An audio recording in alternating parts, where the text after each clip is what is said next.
Hujambo mtazamaji kutoka idhaa ya Kiswahili ya Radio China Kimataifa.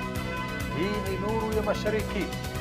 Tuliokuandalia hii leo: Rais wa China na wa Urusi waahidi kuimarisha ushirikiano wa kimkakati. China kushiriki kikamilifu katika mkutano wa 79 wa afya duniani unaoendelea huko Geneva. Utumishaji wa kina wa akili bandia waongeza nafasi ya China katika soko la kimataifa na magari ya nishati mpya. Kwa hizi na habari nyinginezo nyingi jumuikana na Khamis Darush.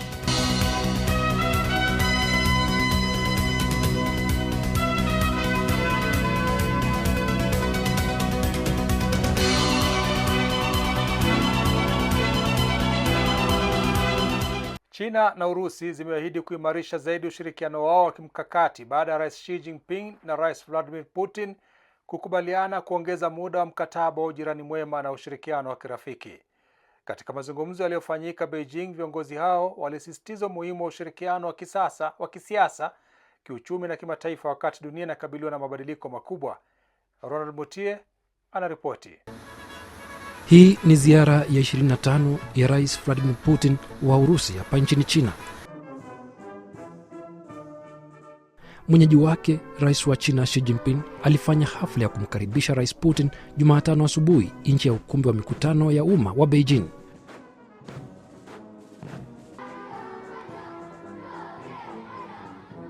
Baadaye kwenye mazungumzo yao kwenye ukumbi huo, viongozi wawili hao walikubaliana kuongezea muda wa utekelezaji wa mkataba wa ujirani mwema na ushirikiano wa kirafiki kati ya China na Urusi. Xi Jinping alisema kuwa mwaka huu ni maadhimisho ya miaka 30 tangu kuanzishwa kwa uhusiano wa ushirikiano wa kimkakati kati ya China na Urusi, pamoja na miaka 25 tangu kusainiwa kwa mkataba wa ujirani mwema na ushirikiano wa kirafiki kati ya nchi hizo mbili. Kupitia mkataba huo, China na Urusi ziliweka msingi wa kisheria wa ujirani mwema wa muda mrefu na ushirikiano wa kimkakati wa pande zote mbili, jambo ambalo limewezesha maendeleo makubwa ya uhusiano wao. Rais Xi alisema kuwa mafanikio ya uhusiano wa China na Urusi yametokana na kuendelea kuimarisha imani ya kisiasa na ushirikiano wa kimkakati, kupanua ushirikiano katika sekta mbalimbali, pamoja na kutetea haki na usawa wa kimataifa, huku zikichangia kujenga jamii yenye mustakabali wa pamoja kwa wanadamu. Alisisitiza kuwa katika mazingira ya sasa ya kimataifa, China na Urusi kama wanachama wa kudumu wa Baraza la Usalama la Umoja Mataifa na mataifa makubwa duniani zinapaswa kuangalia mbele kwa mtazamo wa kimkakati na kuimarisha zaidi ushirikiano wao wa kiwango cha juu ili kusaidia maendeleo ya nchi zao na kuboresha mfumo wa utawala wa kimataifa uwe wa haki zaidi. Alisema ushirikiano katika biashara, uwekezaji, nishati, sayansi na teknolojia, utamaduni na maeneo mbalimbali umeendelea kuimarika, huku urafiki wa wananchi wa nchi hizo mbili ukizidi kuongezeka. Kwa upande wake, Rais Vladimir Putin alisema kuwa kutokana na juhudi za pamoja, uhusiano wa Urusi na China umefikia kiwango cha juu zaidi ambacho hakijawahi kushuhudiwa. Alisema kuwa mawasiliano ya viongozi wa juu ni ya karibu, imani ya kisiasa ni imara, biashara baina ya nchi hizo mbili inaendelea kukua na ushirikiano katika sekta za nishati, usafirishaji, teknolojia na utamaduni umeendelea kuimarika. Putin alisisitiza kuwa mkataba wa ujirani mwema na ushirikiano wa kirafiki umeweka msingi muhimu wa kisheria kwa uhusiano wa nchi hizo mbili na una umuhimu mkubwa zaidi katika hali ya sasa ya kimataifa. Alisema Urusi iko tayari kushirikiana na China kuimarisha uratibu wa kimkakati na ushirikiano wa kivitendo ili kupeleka uhusiano wao katika kiwango cha juu zaidi. Viongozi wawili hao pia walibadilishana maoni kuhusu hali ya Mashariki ya Kati na masuala mengine muhimu ya kimataifa na kikanda. China itashiriki kikamilifu katika mkutano wa 79 wa afya duniani WHO na kuandaa matukio matatu sambamba wakati mkutano huo wa kila mwaka unaoendelea mjini Geneva, Uswizi. Tomwanjala na habari kamili. Mkutano huo ulioanza tarehe 18 na utaendelea hadi tarehe 23 mwezi huu wa Mei unajadili zaidi ya ajenda 60 zinazohusu masuala mbalimbali ya afya. Miongoni mwa mada zinazojadiliwa ni magonjwa yasiyo ya kuambukiza, afya ya akili, huduma ya afya kwa wote, pamoja na maandalizi na mwitikio wa dharura za afya ya umma. Aidha, kutakuwa na mijadala kuhusu masuala ya kiutawala kama ufadhili na utekelezaji wa bajeti ya mpango wa shirika la afya duniani WHO ya mwaka huu hadi mwaka ujao, ukaguzi wa matumizi ya fedha na rasilimali watu. Ujumbe wa China unaoongozwa na mkuu wa tume ya taifa ya afya ya China, Lei Haichao, uliwaeleza wanahabari kuhusu ushiriki wa nchi hiyo katika mkutano huo. Lei Haichao anatarajiwa kutoa hotuba wakati wa mjadala mkuu wa mkutano. Mbali na kushiriki kikamilifu katika mashauriano ya kiufundi, ujumbe wa China utaandaa matukio matatu maalum yatakayojikita katika matumizi ya teknolojia za kidijitali na AI ili kujenga mfumo wa afya wenye usawa na unaofikika kwa urahisi zaidi. Matukio hayo pia yataangazia matumizi ya mfumo wa afya moja katika kulinda usalama wa afya ya umma duniani, pamoja na kuhamasisha njia rahisi na zenye ufanisi za kudhibiti mbu ili kutokomeza magonjwa yanayoenezwa na mbu. Kwa mujibu wa taarifa hiyo, China pia itashiriki katika vikao vya nchi wanachama wa WHO, mijadala ya mezani, matukio yaliyoandaliwa na mataifa mengine, pamoja na mashauriano kuhusu maazimio mbalimbali. Aidha, ujumbe huo utafanya mazungumzo ya kikazi na maafisa wakuu wa sekretarieti ya WHO, idara za kiufundi na ujumbe kutoka mataifa mengine. Mkutano wa afya duniani ndio chombo kikuu cha kufanya maamuzi ndani ya WHO. Hukutanisha wajumbe kutoka nchi zote 194 ambazo ni wanachama wa WHO pamoja na wadau wengine wa afya duniani ili kujadili changamoto za afya ya kimataifa. China imeahidi kufikia kilele cha uzalishaji wa hewa ya kaboni ifikapo mwaka 2030 na kufanikisha kutokuwa na uzalishaji wa kaboni ifikapo mwaka 2060. Pia imejitolea kupunguza uzalishaji wa jumla wa gesi chafuzi kwa 7 hadi 10 kutoka viwango vya kilele ifikapo mwaka 2035. Hii hapa ripoti niliyoiandaa. China imeifanya kukabiliana na mabadiliko ya tabia nchi kuwa nguzo muhimu ya mkakati wake wa maendeleo ya kitaifa kwa kuendeleza mfumo wa malengo ya dual carbon unaolinganisha mabadiliko ya ndani ya nchi na hatua za kimataifa za hali ya hewa. Kulingana na malengo hayo, nchi inalenga kufikia kilele cha uzalishaji wa kaboni dioksidi kabla ya mwaka 2030 na kufanikisha kutokuwa na kaboni kabla ya mwaka 2060. Katika kipindi kitakachofuata baada ya kufikia kilele cha uzalishaji, China pia imeweka lengo la muda wa kati la kupunguza uzalishaji wa jumla wa gesi chafuzi kwa 7 hadi 10 kutoka viwango vya kilele ifikapo mwaka 2035. Wakati huo, nchi imeendelea kusisitiza umuhimu wa ushirikiano wa kimataifa katika utawala wa hali ya hewa duniani, ikiunga mkono kwa dhati mifumo ya kimataifa iliyoanzishwa na mkataba wa Umoja wa Mataifa kuhusu mabadiliko ya tabia nchi UNFCCC na kutoa wito wa juhudi za pamoja za kimataifa kukabiliana na changamoto za hali ya hewa. Aidha, China imekuwa na mchango mkubwa katika kuendeleza mazungumzo ya kimataifa kuhusu hali ya hewa na imetoa mchango muhimu katika kupitishwa na utekelezaji wa mkataba wa Paris ambao ni msingi muhimu wa ushirikiano wa kimataifa kuhusu hali ya hewa. Katika kuunga mkono nchi zinazoendelea, China imeongeza msaada wa kifedha kwa miradi inayohusiana na hali ya hewa. Imetoa yuan bilioni 177, takriban dola za Marekani bilioni 26 kwa ufadhili wa miradi ili kusaidia mataifa yanayoendelea kuimarisha uwezo wao kukabiliana na mabadiliko ya tabia nchi na kufanikisha maendeleo endelevu. China inaendelea kuimarisha nafasi yake katika soko la kimataifa la magari ya umeme kwa kutumia kwa kina teknolojia ya akili bandia katika ubunifu na uzalishaji wa magari hayo. Ushirikiano kati ya maendeleo ya magari ya umeme na teknolojia ya AI umeongeza kasi ya mauzo ya magari ya China nje ya nchi. Nguvu hiyo ya kiteknolojia imechochea ukuaji mkubwa wa mauzo ya magari hayo nje ya nchi. Takwimu za forodha zinaonyesha kuwa thamani ya mauzo ya magari ya umeme nje ya China iliongezeka kwa 68.1 katika miezi minne ya kwanza ya mwaka huu ikilinganishwa na kipindi kama hicho mwaka uliopita. Katika bandari ya kimataifa ya magari ya Shanghai Haitong, ambayo ni bandari kubwa zaidi duniani ya usafirishaji wa magari kwa njia ya meli za roll on roll off, zaidi ya magari milioni 1.45 yaliuzwa nje mwaka jana pekee. Hii ni sawa na wastani wa karibu magari 4,000 kusafirishwa kila siku, au takriban gari moja lililotengenezwa China kuingia katika soko la kimataifa kila baada ya sekunde 30. Kwa mujibu wa takwimu za forodha ya Shanghai, bandari hiyo ilisafirisha nje magari ya umeme yenye thamani ya yuan bilioni 109.13 katika miezi minne ya kwanza ya mwaka wa 2026, sawa na dola bilioni 1.49 za Marekani. Hii ilikuwa ongezeko la asilimia 62.5 ukilinganisha na mwaka uliopita. Ukuaji huo mkubwa na thamani ya mauzo ya nje unatokana na kasi endelevu ya ubunifu ndani ya sekta ya magari ya nishati mpya nchini China.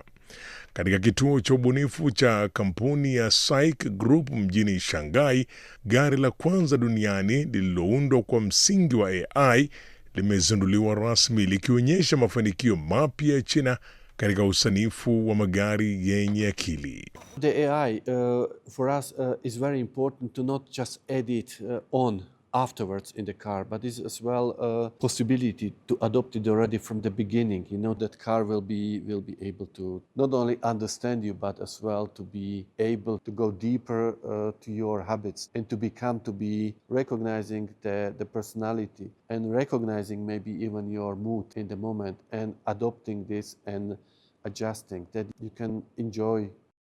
Mwaka wa 2024 Kaban alijiunga rasmi na kampuni ya magari ya China baada ya kufanya kazi katika kampuni kubwa duniani kama Skoda, BMW, Rolls-Royce na Volkswagen akiwa mkurugenzi wa ubunifu. Kwa mtazamo wake, sekta ya kimataifa ya ubunifu wa magari inapitia mageuzi makubwa, huku kitovu cha mabadiliko hayo kikihamia kwa kasi nchini China. Mfumo wa kisasa wa usafiri nchini China unaendelea kuwavutia watalii wa kimataifa, huku reli za mwendokasi, treni za kisasa na huduma bora za usafiri zikifanya safari kuwa rahisi na za haraka katika maeneo mbalimbali ya nchi hiyo. Simi Wanjala anakamilisha taarifa hiyo. Mkoa wa Hainan uliopo kusini mwa China umeendelea kupokea idadi kubwa ya watalii wa kimataifa pamoja na ongezeko la safari za ndege kutoka mataifa mbalimbali tangu kuanza kwa mfumo mpya wa forodha wa kisiwa hicho mwezi Desemba mwaka jana. Moja ya vivutio vikubwa kwa watalii hao ni reli ya mwendokasi inayozunguka kisiwa cha Hainan. Mara nyingi treni moja hubeba kati ya watalii 100 hadi 200 wa kigeni wanaotembelea maeneo mbalimbali ya kisiwa hiki. Mtalii mmoja kutoka Urusi amesema kuwa safari ya treni hiyo ni ya starehe na ya haraka, huku huduma za chakula, vinywaji na vitafunwa vikipatikana ndani ya treni. Mamlaka za reli mkoani Hainan pia zimeboresha huduma kwa watalii wa kigeni kwa kushirikiana na kampuni za utalii kurahisisha upatikanaji wa tiketi pamoja na kutoa huduma za tafsiri katika lugha mbalimbali. Katika eneo la delta ya mto Yangtze mashariki mwa China, baadhi ya wageni wa kigeni wameeleza kuwa kusafiri kwa treni za mwendo kasi ni rahisi zaidi kuliko kutumia ndege. Mwanafunzi mmoja kutoka Urusi anayesoma katika mji wa Hanzhou mkoani Zhejiang amesema hupendelea kutumia treni za mwendo kasi na usafiri wa chini ya ardhi kutembelea miji mingine kutokana na usafi, utulivu, gharama nafuu na kasi ya usafiri huo. Naye Claude, raia wa Ufaransa anaishi katika mji wa Jinan mkoani Shandong, amesema mifumo mipya ya treni za chini ya ardhi nchini China imejengwa kwa ubunifu mkubwa unaozingatia mahitaji ya abiria. Kwa mujibu wa Claude, usafiri wa vituo vya treni na mabehewa pamoja na taarifa zinazotolewa kuhusu vituo vinavyofuata ni mambo yanayorahisisha safari kwa abiria wa mataifa mbalimbali. China imefungua rasmi barabara ya mwendokasi ya Urumqi Yuli inayopita katika milima ya Tian Shan mkoani Xinjiang, mradi unaotajwa kuwa mfano wa maendeleo ya miundombinu yanayozingatia uhifadhi wa mazingira. Barabara hiyo imepunguza kwa kiasi kikubwa muda wa safari kati ya kaskazini na kusini mwa Xinjiang na inatarajiwa kuongeza ushirikiano wa kiuchumi pamoja na mawasiliano katika eneo hilo, kama anavyotufahamisha Zakia Pong kwenye sehemu yetu ya Fahamu China.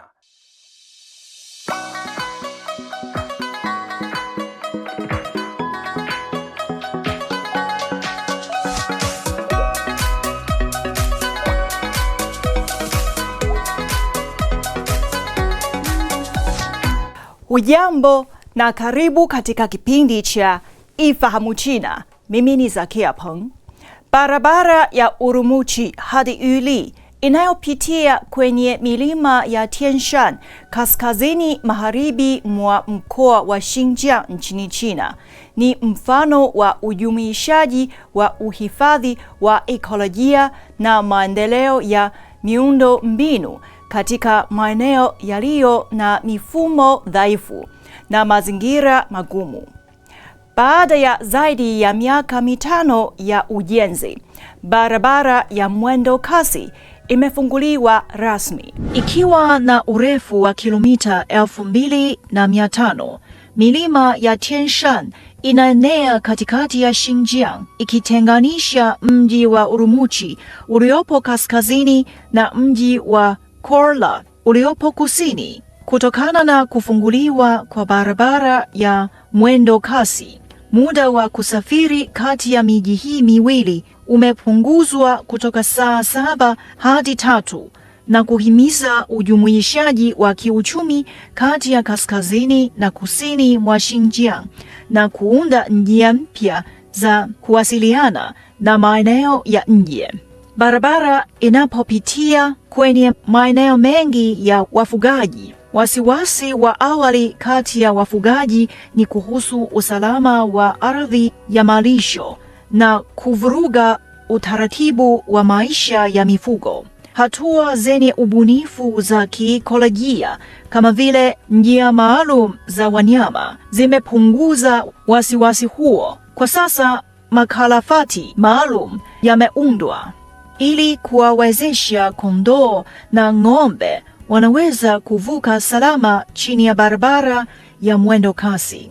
Njia hiyo pia inapita kwenye mbuga kadhaa za misitu chini ya ulinzi katika ngazi ya taifa au mkoa, ambayo ni makazi ya spishi zilizo hatarini kutoweka, ikiwa ni pamoja na chui wa theluji na mbuzi wa ibex.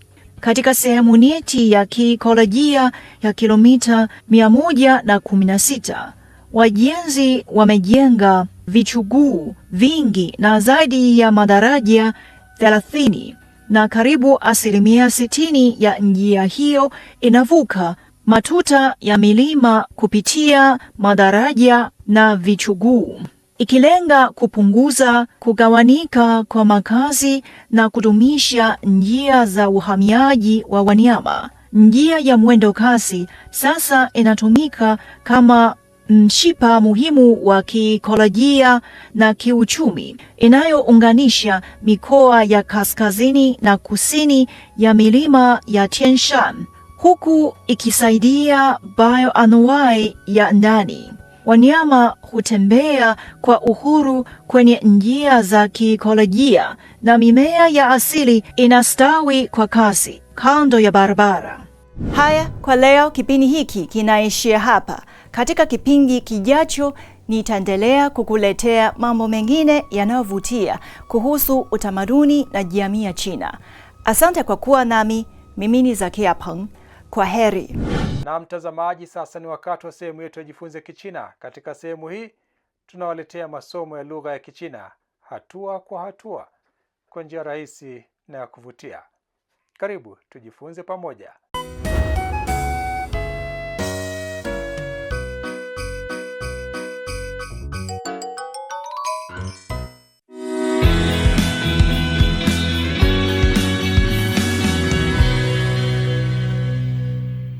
第8课，我去商店。 Mambo, karibu katika darasa la Kichina la YCT. Somo la YCT ni mfumo wa mafunzo ya lugha ya Kichina unaowaongoza watoto kujifunza Kichina kwa ufanisi na kuinua kiwango chao cha uelewa wa lugha ya Kichina kwa pande zote. Leo tutajifunza jinsi ya kuandika herufi za Kichina. Tafadhali andaa karatasi na kalamu yako. Kujifunza herufi za Kichina. Tafadhali chagua herufi sahihi za Kichina kulingana na pinyin, kisha fuatana na mwalimu kuandika. Zai. Niambie, ipi ni sahihi? 第一个 Hebu tuone kosa liko wapi katika herufi ya pili.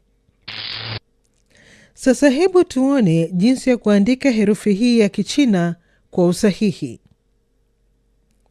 Tafadhali andika pamoja nami. 谢 Niambie, ipi ni sahihi? 第二个 Hebu tuone kosa liko wapi kwa herufi ya kwanza. Sasa hebu tuone jinsi ya kuandika herufi hii ya Kichina kwa usahihi. Tafadhali andika pamoja nami.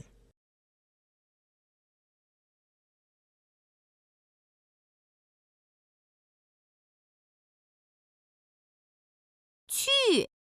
Niambie, ipi ni sahihi? 第二个 Hebu tuone kosa liko wapi kwa herufi ya kwanza. Sasa hebu tuone jinsi ya kuandika herufi hii ya Kichina kwa usahihi. Tafadhali andika pamoja nami. Man. Niambie, ipi ni sahihi? 第一个 Hebu tuone kosa liko wapi katika herufi ya pili.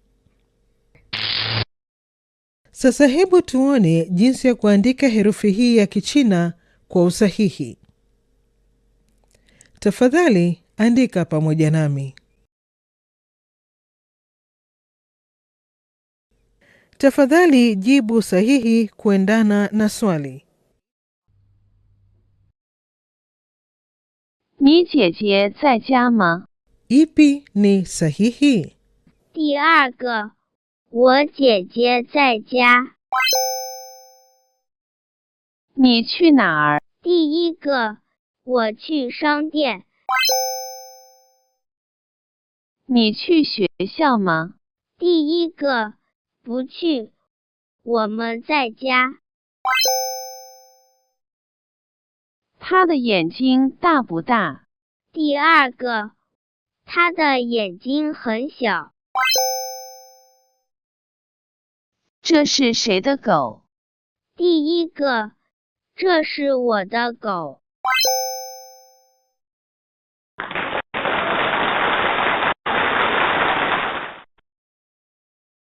Kazi ya kufanya nyumbani ya leo ni kuandika herufi za Kichina. Na kesho tutaendelea kujifunza Kichina. 再见。 Naam, ni hulka ya kimaumbile kwamba kila kilicho na mwanzo hakikosi kuwa na mwisho wake. Na kufikia hapa, mtazamaji, sina la ziada la kuhitimisha kipindi cha Nuru ya Mashariki kwa siku ya leo. Mimi ni Khamis Darwish. Maasalam. Kwa taarifa zaidi kuhusu China, unaweza kutembelea tovuti ya CRI Kiswahili na marafiki_CN kwenye Facebook. Pia unaweza kupakua app ya Cheche kwenye Google Play na Palm Store.